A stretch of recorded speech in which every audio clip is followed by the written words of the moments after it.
վարողի իրավունքով ես ձեզ հարց ունեմ, ես ձեզ խնդրում եմ լուսաբանեք, ասեք, թե ինչ կա եւ ինչ է կատարվում Անիֆի գործով, որովհետեւ այդ գործը քաղաքական շահարկումների մեծ տեղ է տալիս եւ մեր ընդդիմադիր գործընկերները հաճախ հենց հղում են անում դրան եւ տպավորություն ստեղծում, որ իշխանությունը փորձում է կամ փորձել է այդ գործը ինչ որ ձևով ծածկադմփոց անել, որովհետեւ ձևով դրա մասին չխոսել։ Հիմա ես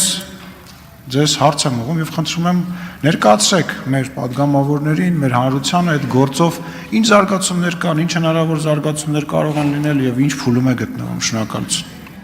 Շնորհակալություն, պարոն Սիմոնյան, շնորհակալ եմ հարցի համար։ Ես տրամադրվել էի արդեն եզրափակիչ ելույթում այս հարցին անդրադառնալ, որովհետեւ ակնկալում էի հանրային քննարկումներին հետևելով, որ այս հարցը կհնչի, շնորհակալ եմ, որ հարցը բարձրաձայնեցիք, էլի չվնասելով նախաքննությանը, որովհետև ակտիվ նախաքննության փուլում ենք գտնվում եւ առաջիկայում նաեւ քրեական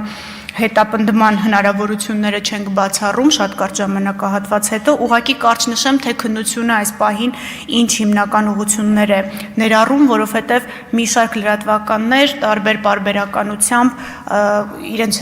ուսումնասիրություններն են հրապարակում, ենթադրելով, որ քննությանը դրանք հայտնի չեն, բայց այդ հրապարակումները եւս դառնում են ուսումնասիրության առարկա։ Շատ կարճ ուղղակի նշեմ, որ Անիֆի աշխատակիցների կողմից ենթադրյալ չարաշահումներ թույլ տալու վերաբերյալ քննչական կոմիտեի հատուկ հանձնարարություններով գլխավոր վարչության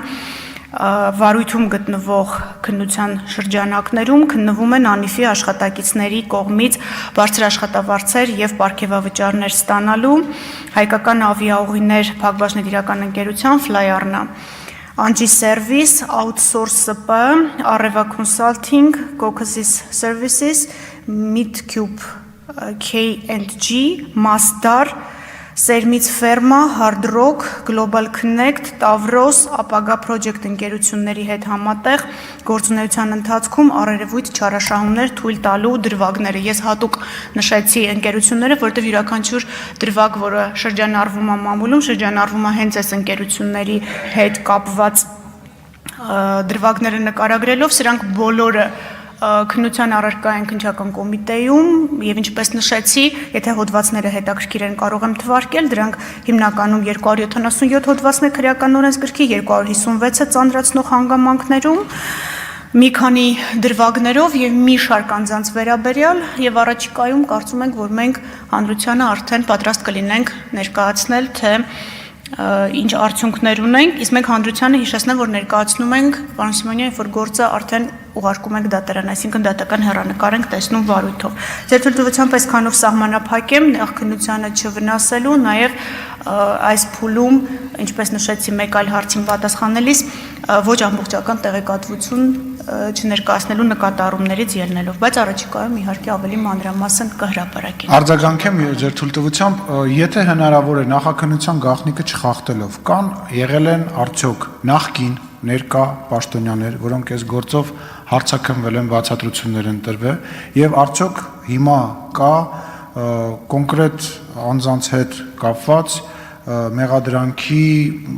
եւ հետագա գործողությունների նախապատրաստում կամ ինչ-որ գործընթաց։ Եթե չեմ, ինչով այն մասով, որքանով որ չեք խախտի նախաքննության մասը։ Շնորհակալ եմ մեկ դրվագով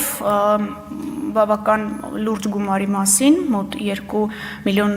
մասին է խոսքը, մեկ դրվագով ունենք արդեն հեռանկարով քննություն, հեռանկարի նկատի ունեմ քրեական հետապնդման եւ այո, հարցաքննվել են եւ շարունակվում են հարցաքննվել, ոչ թե բացատրություններ, այլ քանի որ վարույթի շրջանակներում տարբեր կարգավիճակներով են հարցաքննվում